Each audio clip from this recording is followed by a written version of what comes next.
گائے، بھینس، بکری، بھیڑ، ان سب کے تھوک بھی پاک ہیں، اور پیشاب بھی ان حلال جانوروں کے ناپاک نہیں ہے۔ میں پاک نہیں کہوں گا ورنہ کہو گے جی ایلو پیو۔ بسم اللہ الرحمن الرحیم، الصلاۃ والسلام علیک یا رسول اللہ۔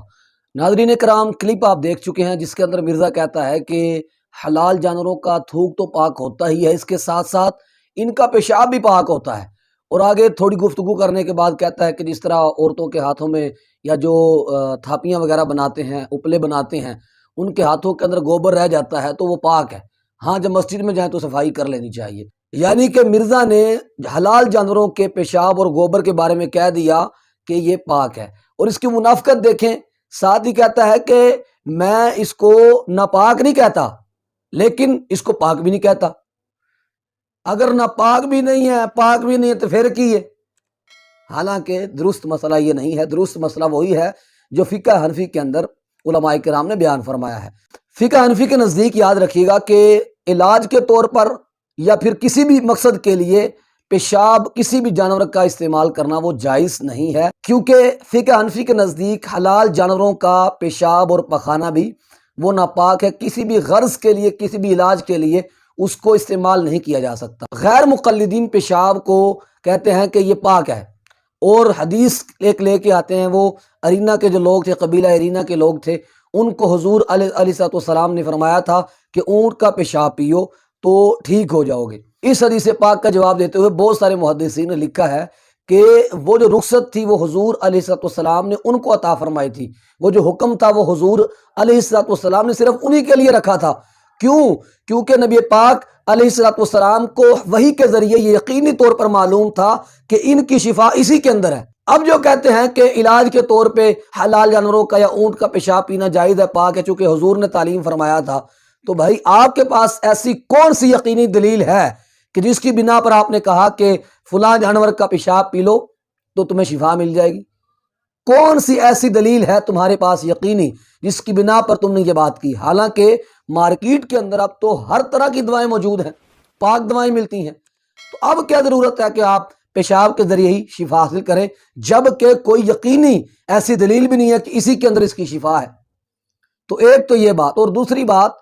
اسی حدیث پاک کی محدثین نے ایک اور بھی توجیہ لکھی ہے، وہ یہ ہے کہ یہ حدیث پاک جس کے اندر حکم بیان ہوا منسوخ ہو چکا ہے، اور منسوخ کس حدیث پاک سے ہوا ہے؟ مشکات المصابیح کے اندر حدیث پاک موجود ہے، حضرت ابن عباس رضی اللہ تعالیٰ عنہ آپ سے مروی حدیث پاک ہے، فرمایا نبی کریم علیہ السلام ایک مقام سے گزر رہے تھے، دیکھا کہ 2 قبروں کے اندر عذاب ہو رہا ہے، تو فرمایا کہ ان کو کسی بڑی چیز کی وجہ سے عذاب نہیں ہو رہا، بلکہ ان میں سے ایک پیشاب سے نہیں بچتا تھا۔ اور مسلم کے اندر روایت یہ ہے کہ ان میں سے ایک پیشاب کے قطروں سے، چھینٹوں سے نہیں بچتا تھا، اور دوسرا چغل خوری کرتا تھا، اس وجہ سے عذاب قبر کے اندر مبتلا ہیں۔ آپ نبی کریم علیہ السلام نے ایک شاخ لی، اس کے 2 حصے کیے، ایک حصے کو ایک قبر کے اندر گاڑ دیا اور دوسرے حصے کو دوسری قبر کے اوپر گاڑ دیا۔ لوگوں نے عرض کی یا رسول اللہ اس کا کیا فائدہ ہے؟ تو فرمایا کہ جب تک یہ شاخیں تر رہیں گی ان کا عذاب ہلکا ہو جائے گا۔ اور یہ جو محدثین نے بات کی ہے کہ وہ رخصت صرف ان کے لیے تھی یا حکم صرف ان کے لیے تھا، بعد والوں کے لیے نہیں ہے، وہ محدثین ایک اور حدیث پاک سے دلیل پکڑتے ہیں۔ وہ حدیث کیا ہے؟ جامع الصغیر کے اندر حدیث پاک ہے، نبی کریم علیہ السلام نے ارشاد فرمایا ان اللہ تعالی لم یجعل شفاءکم فیما حرم علیکم، کہ اللہ تبارک و تعالی نے